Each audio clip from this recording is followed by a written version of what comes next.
Maybe Mayor will answer this. Mayor, paano kung si Pastor na mismo ang magsabi sa iyo na tumakbo ka na bilang presidente? Tatakbo ka ba? Pastor, pila ba'y atong pundo diya? Hindi. Wala. The pastor knows that I seek the guidance of God. And alam mo kami ni Pastor, matagal na kaming magkakilala. Yung mga minsan, yung problems that would crop up in front of us, ito, ganito, nagtitinginan lang kami. And I would know what he would want me to do or what results he likes to see. Parang ganun.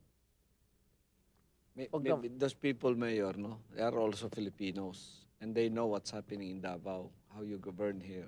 So I think it's out of exasperation of what they are seeing in the country. Among this, you say, very ambitious. Everyone wants to be president. And here you are the most qualified besides the President GMA. And here you are, you know.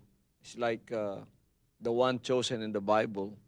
He was already chosen as the king, but he was hiding himself.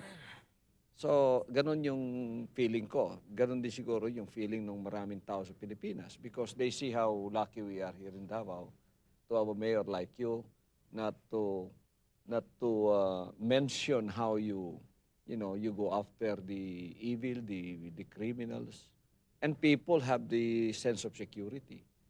And look at what's happening to the country. People are exasperated, really. So just by having you here and speak to them, you know, that means a lot already. Hanggang dyan lang ako. Ay,